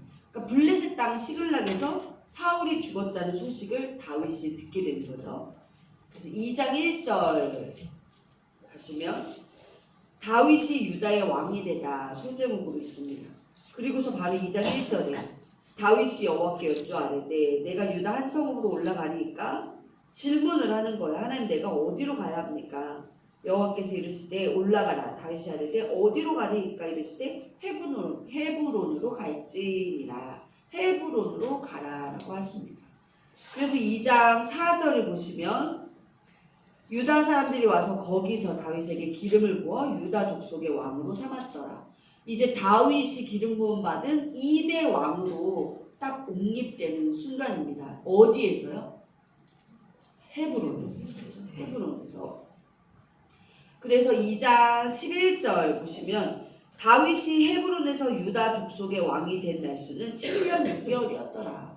헤브론에서 7년 6개월 동안 왕으로서 먼저 통치를 한 거예요. 그리고 이제 5장으로 쭉 넘어가 보시면 다윗이 온 이스라엘의 왕이 되다 소제목이 나와 있습니다. 그래서 5장 5절 말씀 보시면 헤브론에서 7년 6개월 동안 유다를 다스렸고 예루살렘에서 33년 동안 온 이스라엘과 유다를 다스렸더라 나와 있습니다. 그러니까 총 40년 6개월 동안 다윗은 왕이었던 거예요. 그렇죠? 헤브론에서 7년 6개월, 예루살렘에서 33년 동안 이스라엘 유다를 다스렸다. 그런데 5장 12절 말씀 보세요. 다윗이 여호와께서 자기를 세우사 이스라엘 왕으로 삼으신 것과 그의 백성 이스라엘을 위하여 그 나라를 높이신 것을 알았더라. 무슨 말씀입니까? 다윗의 생각이에요. 다윗은 이런 생각을 하고 있었어요. 뭐예요? 하나님이 세웠다. 하나님이 세우셨다. 그러니까 뭐예요? 대리통치자 의식이 분명하게 있었던 거예요. 다윗은. 그리고 하나님이 진짜 통치자이신 것을 인정하는 것입니다. 5장 19절 다윗이 여호와께 여쭈어 이르되 23절에서도 보시면 다윗이 여호와께 여쭈어 이르되 계속 여쭈어 이르되 25절 다윗이 여호와의 명령대로 행하여 어떻습니까? 아까 이스라엘 1대 왕이었던 사울과는 너무나 극심하게 비교가 됩니다. 이 다윗에게는 철저한 대리 통치자 의식이 있었기 때문에 하나님께 계속 물어보는 거예요. 진짜 통치자에게 계속해서 묻고 묻습니다. 그래서 이제 6장하고 7장은 다윗과 언약을 맺으시고 복을 주시는 내용이 쭉 나와 있고요. 7장 2절에 보시면 중간에 다윗이 나단 선지자에게 말하는 거예요. 나는 백향목 궁에 살건을 하나님에게는 휘장 가운데 있도다. 그래서 5절 보시면 하나님이 이제 물어보시는 거예요. 마지막에 보시면 너가 나를 위하여 내가 살 집을 건축하겠느냐. 13절. 그는 내 이름을 위하여 집을 건축할 것이요 나는 그의 나라 왕위를 영원히 견고하게 하리라. 다윗과 언약을 맺으시는 하나님. 이렇게까지 7장까지 해서 이 다윗 왕의 초년기 이야기가 나옵니다. 자, 그 다음에 중년기 이야기가 8장부터 19장까지 나와요. 이 중년기 이야기는 거의 전쟁 이야기입니다. 블레셋, 모압 계속 전쟁, 암몬 계속 전쟁합니다. 그래서 보시면 8장 1절 다윗이 블레셋 사람들을 쳐서 항복을 받고 라고 나오죠. 2절 다윗이 또 모압을 쳐서 전쟁 이야기예요. 10장 소제목 다윗이 암몬과 싸우다 전쟁입니다. 계속 전쟁. 그러는 가운데 아주 유명한 얘기가 나오죠. 밧세바 이야기가 11장에 나오게 됩니다. 그리고 이제 회개하는 이야기도 나오고요. 그 다음에 이제 13장부터 19장까지는 아들 압살롬이 반역하는 이야기가 쭉 나옵니다. 19장까지요. 그래서 이 중년기 다윗 왕의 이야기가 19장으로 끝나고 다윗 왕의 노년기는 이제 20장부터 24장까지로 나오게 됩니다. 21장에는 이제 다윗의 그동안의 업적 이야기들이 쭉 나오고 사무엘하 24장 보시면 인구조사 소제목이 그렇게 나왔어요. 인구조사. 이게 아주 다윗의 큰 잘못 중에 또 하나예요. 큰 잘못 첫 번째는 밧세바, 두 번째는 이 인구조사를 한 것입니다. 이 다윗이 끝까지 하나님을 의지했어야 되는데 이 노년기의 다윗 왕은 자기 군사력을 의지를 하는 거예요. 그래서 인구조사, 즉 병력을 조사를 합니다. 그래서 24장 10절 보시면 다윗이 백성을 조사한 후에 그의 마음에 자책하고 다윗이 여호와께 아뢰되 내가 이 일을 행함으로 큰 죄를 범하였나이다. 마음에 자책감을 느껴요. 그래서 하나님 이제 용서해 주세요 하니까 12절에 하나님께서 뭐라 그러세요? 내가 너에게 3가지 옵션을 초이스를 주겠다. 하나를 골라라. 딱 하십니다. 그래서 쭉 이야기가 나오고 이 다윗이 고른 거는 뭐였어요? 전염병. 그쵸? 전염병. 그래서 14절 다윗이 가시게 이르되 내가 고통 중에 있도다 청하건대 여호와께서 긍휼히 크시니 우리가 여호와의 손에 빠지고 내가 사람의 손에 빠지지 아니하기를 원하노라. 그래서 전염병 그거를 택했어요. 그래서 이거로 인해서 15절 보시면 몇만 명이 죽었대요. 이에 여호와께서 그 아침부터 정하신 때까지 전염병을 내려서 7만 명이 죽게 됩니다. 그리고 18절에 보시면 여부스 사람 아라우나의 타작마당에서 여호와를 위하여 제단을 쌓으소서 이날에. 그래서 제단을 쌓고 제사를 드리자 전염병을 일으키는 천사가 떠나더라.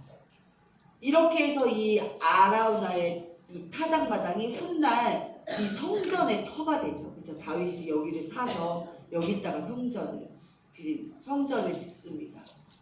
이렇게 해서 다윗의 노년기 이야기가 24장까지로 해서 끝이 나요. 자, 그러면 이제 강가로 3번. 왕정식이 출발부터 2덩어리였다는 사실 알기. 저희 아까 사무엘상 11장 8절에서 사울이 길르앗 야베스 전쟁 나가기 전에 나랑 싸울 사람 모여라 해서 사람 수를 다 셌는데 어떻게 셌죠? 이스라엘은 30만 명이요 유다는 3만 명이더라. 따로따로 셌다 그랬어요. 왜 따로 셌냐? 그게 바로 방가로 3번이 정답이에요. 왕정식이 출발부터 2덩어리였다는 사실입니다. 자, 양가로 1번 보세요. 사울은 북방 이스라엘 왕으로 옮길 이스라엘을 40년 동안 치리했어요.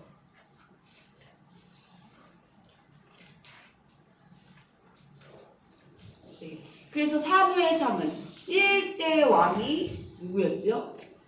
1대 왕 사울이 통치했고요. 사무엘 하에서는 2대 왕 다윗의 통치 이야기가 나오는 겁니다. 이 사무엘 상하를 우리가 이제 봤어요. 사무엘 상에서는 1대 왕 사울이 통치했고 사무엘 하에서는 2대 왕 다윗이 통치했다. 그리고 유다를 중심으로 해서 특별히 헤브론에서 첫 번째 7년 6개월 동안 왕이 처음으로 통치 생활을 했고요. 그 다음에 사울이 죽은 후에 올라와서 전체 이스라엘과 유다를 다스렸다. 그런데 보면 뭐예요? 땅덩어리가 하나가 아니고 두 개인 거예요. 두 개. 그러니까 북방 이스라엘 남유다 이렇게 나눌 수는 없지만 그렇게 두 군데로 나뉘어져 있었습니다. 그래서 계수를 할 때도 이스라엘 사람 몇 명, 유다 사람 몇 명 이렇게 계수를 한 거를 우리가 알 수 있습니다. 그러면은 다음 페이지 넘기셔서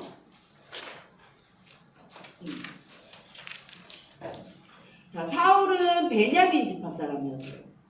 아주 작은 유비, 제일 작은 지파 베냐민 지파 사람이었는데 사울이 몇 년 동안 이 이스라엘을 통치를 했죠. 40년간. 그게 나중에 이 사도 바울 선생님이 비시디의 안디옥 회당에서 설교할 때 사울이 40년을 통치했다. 하나님이 사울에게 40년을 주셨다라는 설교를 합니다. 그래서 사울이 이 이스라엘을 40년을 통치를 한 거예요. 그런데 이 베냐민 기브아에서 시작해서 10지파 연맹체의 왕이 된 거예요. 12지파 전체의 왕이 된 것은 아니었습니다. 그러니까 어디까지 있어요? 유다랑 시므온을 뺀 나머지만이겠죠. 그렇죠? 그렇게 해서 사울이 먼저 1대 왕이 됐고요. 네, 그래서 나중에 전쟁을 해서 백성들을 소집해 계수할 때 항상 이스라엘, 유다 따로따로 나눠가지고 이 계수를 하는 모습을 보입니다. 자, 그 다음에 양가로 2번 이제 보실게요.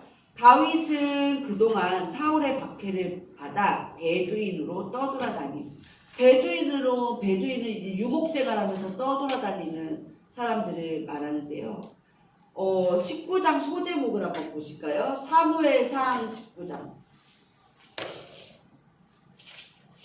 사무엘상 19장 440페이지요. 소제목을 보시면 사울이 다윗을 죽이려 하다. 이거 뭐 다 아시죠? 제가 이 시간에는 막 스토리를 자세하게 막 얘기하지 않는다라고 했습니다. 다윗은 사울의 박해를 받아서 떠돌아다니는 인생이 될 수밖에 없었어요. 죽음을 피하기 위해서요. 그 모습이 마치 베두인처럼 살아갔다라는 겁니다. 그러니까 망명생활이 시작이 된 거예요. 그래서 21장으로 가시면 소제목 다윗이 사울을 피하여 도망하다. 그래서 어디로 도망갑니까? 노 땅으로 도망을 갑니다. 그리고 이제 22장 보시면 그래서 노베에서 이 다윗 무리를 도와준 것 때문에 사울이 노베 제사장들을 막 다 죽여버리죠. 그렇죠? 그런 아주 안 좋은 일도 일었었어요. 그 22장 1절에서 5절까지 내용 보시면 그래서 이제 또 어디로 도망가요? 이제 아둘람 굴로 도망가는 이야기가 나옵니다. 22장 1절 다윗이 그곳을 떠나 아둘람 굴로 도망하니 또 도망을 갔어요. 23장에는 어디로 도망을 갑니까? 그일라로 도망을 갑니다. 그래서 도망가는 그 와중에 그일라를 구원하는 일도 있었습니다. 그래서 원래는 400명으로 시작했는데 600명으로 늘어났어요. 그래서 그일라를 떠나서 이제 막 배회를 하기 시작합니다. 계속 베두인처럼 떠돌아다니는 거예요. 23장 14절 말씀 보시면 다윗이 광야의 요새에도 있었고 또 십광야 산골에도 머물렀으며 사울이 매일 찾되 하나님이 그를 그의 손에 넘기지 아니하시니라. 광야 요새도 있었고 십광야 산골에도 있었고 여기저기 떠돌아다니는 다윗 왕. 이때는 이미 벌써 왕으로 기름을 부음 받은 이후였어요. 그런데도 계속 떠돌아다닙니다.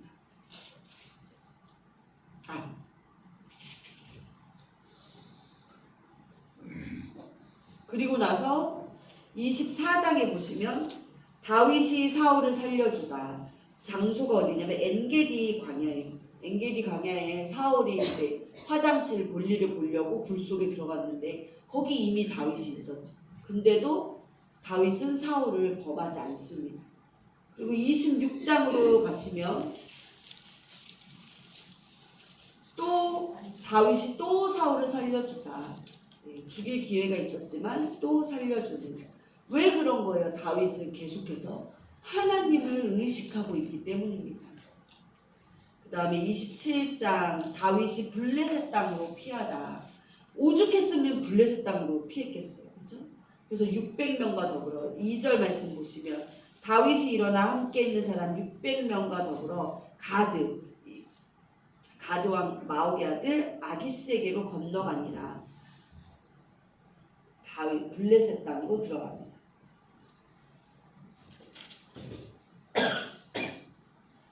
그래서 6절 말씀 보시면 아기스가 그날에 시글락을 그에게 주었으므로 시글락이 오늘까지 유다에게 속하니라.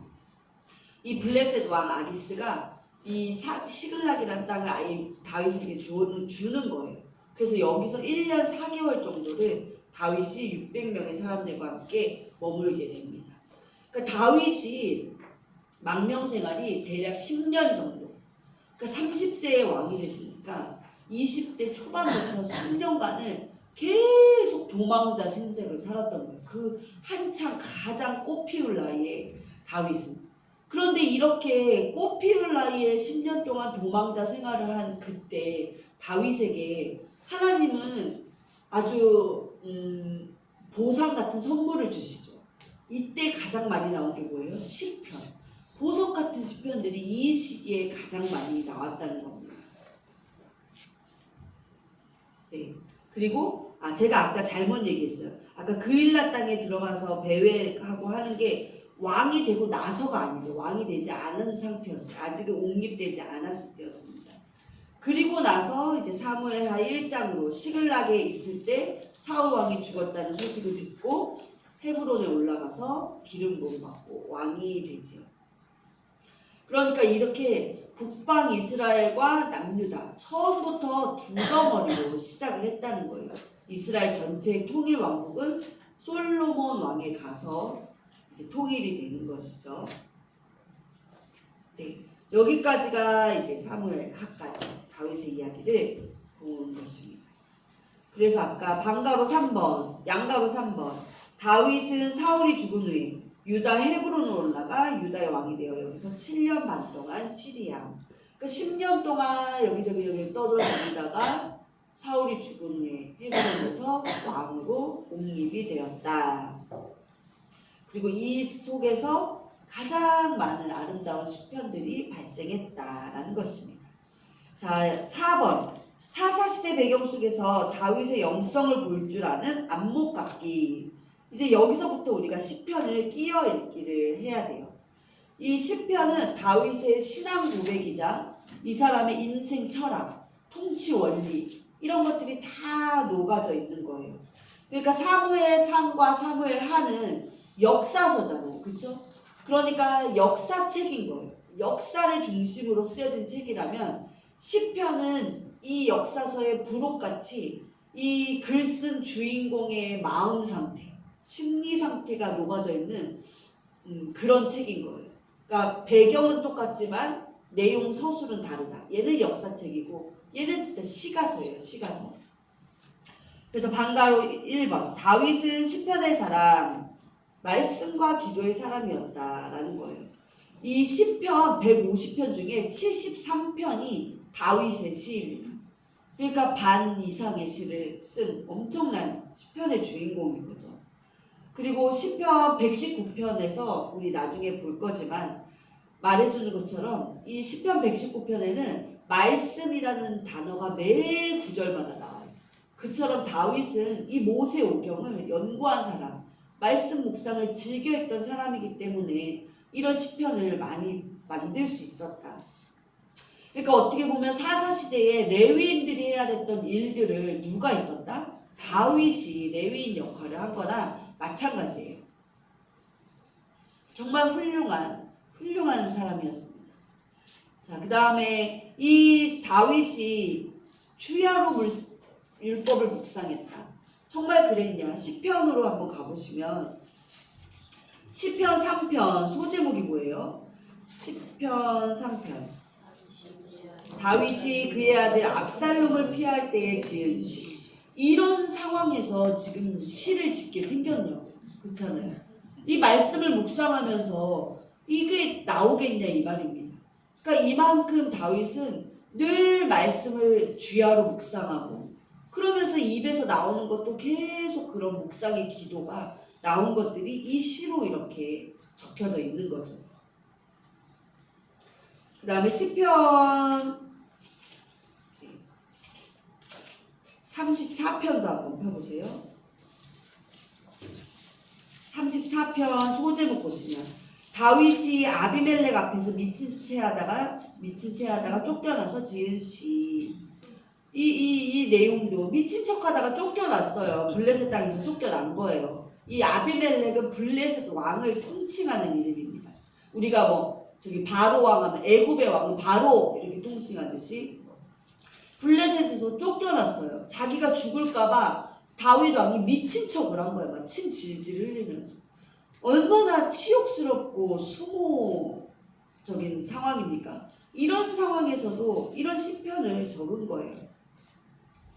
그래서 우리는 이 사무엘 상하 그리고 역대의 상도 마찬가지지만 다윗의 이야기를 읽을 때는 시편을 끼어 읽기를 해야 된다. 이거를 지금 머릿속에 넣어주시면 좋겠습니다. 그래서 제가 아까 보겠다고 한 시편 119편을 보시면 제일 길어요. 176절까지 나와 있거든요.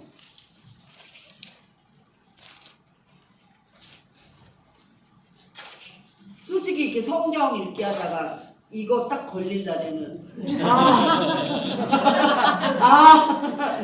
왜 하루에 5장 얘기할 때 한숨이 절로 나오는 119편이잖아요. 116절까지. 근데 이게 엄청난 문학적인 기법이 있는 거래요. 이게 가만히 보면 8절씩 끊어져 있는 걸 알 수 있어요. 우리가 끊어 읽을 때 이거 절 앞에 동그라미가 이렇게 표시되어 있죠. 근데 보시면 9절에 동그라미 되어 있고 17절 동그라미, 25절 동그라미. 그러니까 이게 8절씩 이렇게 끊어져 있습니다. 그리고 8절씩 끊어져 있는 게 총 22연이 있어요. 22연. 그러니까 22 곱하기 8 하니까 176년이 딱 나오는 거예요. 176절이 나오는 거죠. 그래서 8절씩이 총 22덩어리가 있는데 이 22덩어리의 각 첫 글자가요. 히브리 알파벳 순서대로 되어 있대요. 그러니까 한글로 치면 기역, 니은, 디귿, 리을 이 순서대로 이게 구성이 되어 있다는 거예요.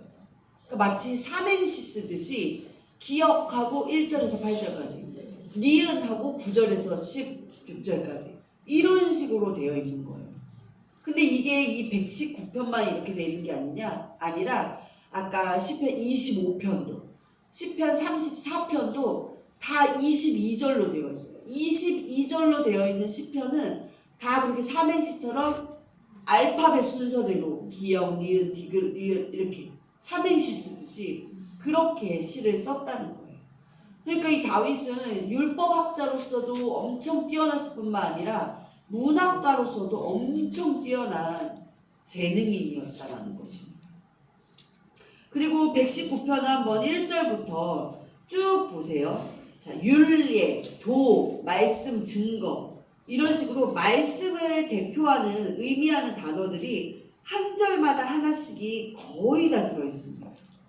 9절마다 1절에서는 율법, 2절에서는 증거, 3절은 도, 4절은 법도, 5절 율례, 6절 계명 계속 이렇게 나와요. 이게 176절에 하나하나씩 거의 다 들어가 있대요. 그러니까 이만큼 다윗이 말씀의 사람임을 드러내는 게 이 시편 119편이다라고 하는 것입니다. 네. 자, 그래서 다윗은 시편의 사람이었다. 이렇게 해서 알아봤고요. 방가르 2번. 하나님의 나라를 완성하는 대리 통치자로서의 전형. 그래서 사무엘하 7장으로 가보겠습니다. 7장 보시면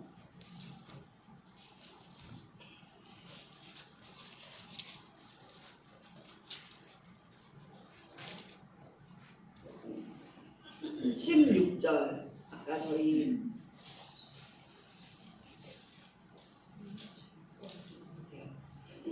화면을 보셔도 좋을 것 같아요. 자, 너가 나를 위해 집을 짓겠느냐 우리 이거 아까 했었잖아요. 그렇죠? 그래서 내가 영원히 여기서 말하는 이 집이라는 거 뭐예요? 성전을 말하는 거죠. 그러니까 하나님이 다윗에게 너가 날 위해 성전을 짓겠느냐 내가 내 집을 영원히 있게 하겠다. 하나님이 약속하신 집은 뭐예요? 가문, 너의 위를 영원히 있게 하겠다. 가문을 영원히 있게 하겠다.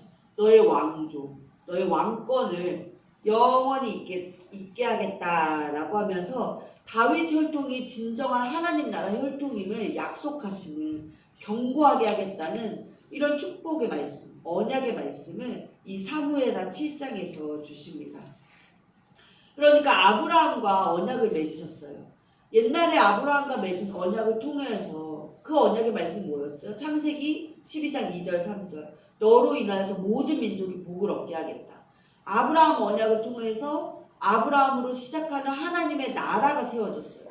이 하나님의 나라는 유형국가 모양으로 이스라엘이라는 나라로 세워졌고 그 안에서 많은 왕들이 일어났습니다. 수많은 왕들이 일어났지만 지금 다윗과 맺으신 이 언약에서 뭐예요? 너희 가문, 다윗 가문만 영원히 이어질 것이다. 진정한 하나님 나라 왕통은 다윗 가문이다 라고 하십니다. 네. 그래서 다윗은 언약의 사람, 그 다음에 밑에 나오는 게 다윗은 성전 중심의 사람이라는 거예요. 성전이라는 건 뭘 의미하는 거예요? 하나님, 왕 대신 하나님의 통치를 의미하는 장소가 성전입니다. 성전은 왕 대신 하나님의 통치 장소예요. 그렇기 때문에 이 다윗은 항상 하나님은 왕이시다. 이 의식이 분명히 있었기 때문에 그 왕 대신 하나님의 통치를 늘 꿈꾸면서 성전을 짓겠다. 성전 짓는 것을 꿈꾸게 됩니다. 그래서 우리 아까 그 전염병 났을 때 그 아라우나 성전터를 사가지고 어떻게 하죠? 나중에 후대에 솔로몬이 이곳에다가 성전을 짓게 되는 거죠. 네. 그래서 성전 중심의 사람이었다.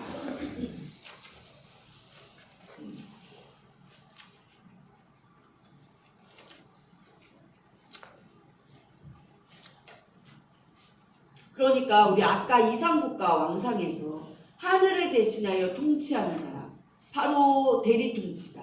이 다윗은 이 대리통치자 의식이 분명하게 있었던 거예요. 나는 그저 하늘을 대신하여 통치할 뿐이야. 그러니까 앞으로 나오는 이제부터는 왕정시대가 시작되었다고 했잖아요. 그러니까 이후에 등장하는 왕들은 누구만 따라가면 되는 거예요. 이제 이 다윗이 했던 대로만 쫓아가면서 하면 됩니다. 이 다윗이 모델이 되어서 앞에서 이렇게 깃발 들고 서 있는 거예요. 그러니까 이 길로만 가면 되는데 그랬다는 거예요? 안 그랬다는 거예요? 안 그랬다는 거예요. 이 다음 왕들은 그러지 않았다는 겁니다. 자, 그 다음에 다음 페이지 5번, 큰 5번. 다윗 이야기를 읽다가 시편 끼워 읽기. 그래서 보시면 1번 다윗에게 일어난 실제 사건에 시편을 끼워 읽는 부분. 제가 오늘 표 한 장을 드렸어요. 그렇죠? 그것이 바로 그것입니다.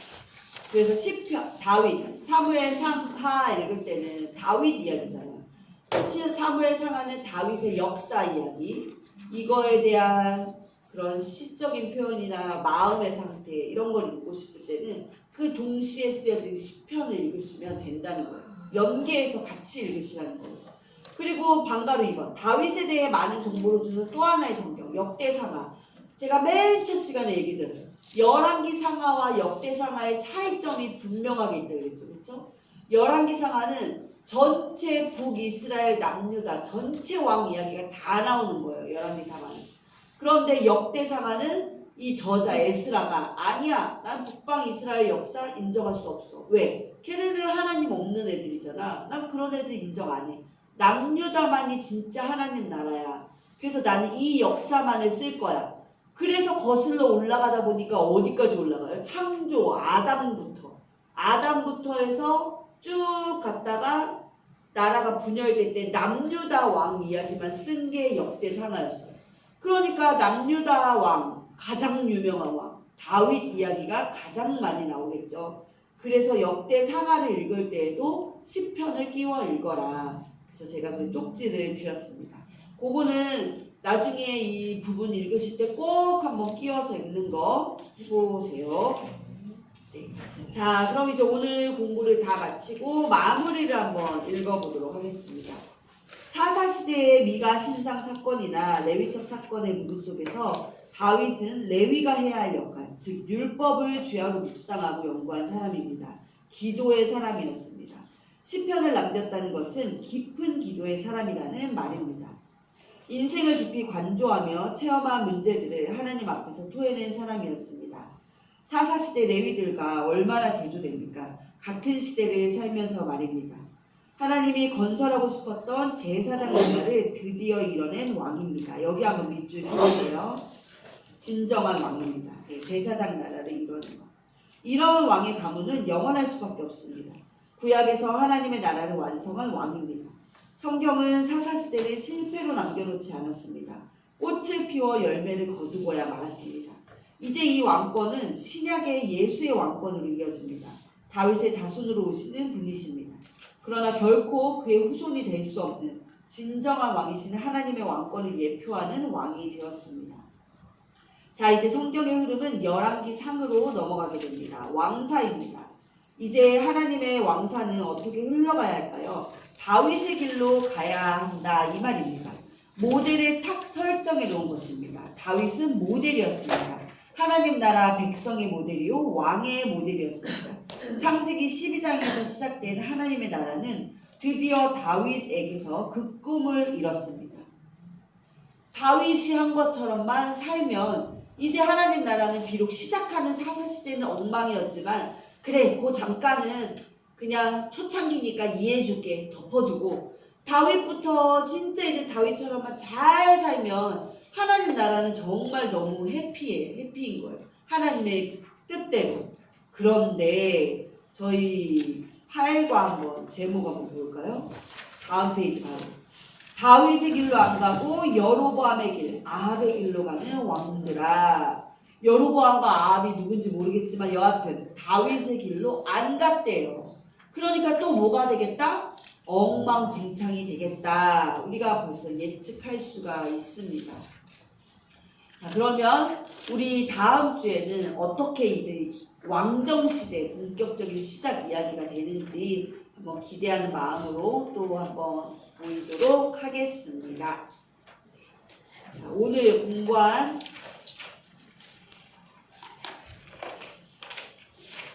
사사기, 룻기, 사무엘, 상하, 시편, 창출민수, 사쌈까지 온 거 이거 이제 도표 보시면서 잡으셔야 돼요. 맥락을 잡으셔야 돼요. 제가 첫 시간에도 말씀드렸지만 이 시간은 세색 시시콜콜한 사건 하나하나를 다 제가 가리키는 시간이 아니라고 했어요. 그렇죠? 성경의 큰 맥락을 짚는 시간이에요. 지금 여기까지 왔어요. 창출민수, 사쌈, 왕 이제 하나밖에 안 남았어요. 왕 다음 주에 왕 하나. 그 다음에 대라는 이제 포로 시대로 넘어갑니다. 그래서 여기까지 한번 일주일 동안 잘 맥을 짚는 공부 복습을 해주시기를 바랍니다. 네, 제가 기도하고 마치겠습니다. 살아서 역사하신 하나님, 오늘 저희가 사사시대를 공부하고 왕정시대 시작되는 부분을 공부를 했습니다. 하나님 우리에게 주신 사명이 무엇인지를 돌아보는 저희가 되었으면 좋겠습니다. 하나님 우리를 레위인으로 부르지 않으셨어도 우리를 하나님의 백성으로 부르셨으니 하나님 우리에게 주신 그 사명을 늘 잊지 않고 세상 가운데서 내가 살아가는 모든 삶의 터에서 그 사명을 이루어내며 살아가는 저희 될 수 있도록 주님 인도하여 주시옵소서. 하나님 때로는 실수하고 넘어질 때에도 하나님 우리가 그 성화의 과정을 하나님의 말씀을 붙들고 살아가야 함을 잊지 않게 하시고 날마다 예배하고 기도하고 말씀 읽음으로 하나님을 닮아가는 성화의 삶을 게을리하지 아니하는 저희에게 주님 인도하여 주시옵소서. 그래서 하나님 마음에 정말 합했던 다윗 왕처럼 하나님 우리도 남은 생에 그러한 모습으로 살아갈 수 있게 하여 주시고, 그래서 우리의 삶의 모습이 우리의 후손들, 우리의 자녀들에게 정말 길이 남을 수 있도록 하나님 인도하시고 함께하여 주시옵소서. 하나님 다음 시간에는 본격적으로 왕정시대를 공부합니다. 하나님 정말 엉망진창의 왕정시대를 배우면서 그 안에 담겨있는 하나님의 뜻과 사랑을 저희들 또 한 번 배우길 원합니다. 기대하는 마음으로 한 주간 건강하게 지낼 수 있도록 하나님이 돌보아 지켜주시옵소서. 돌아가는 길도 지키실 걸 믿사오며 살아서 역사하시는 예수님의 이름으로 기도드립니다. 아멘. 수고하셨습니다.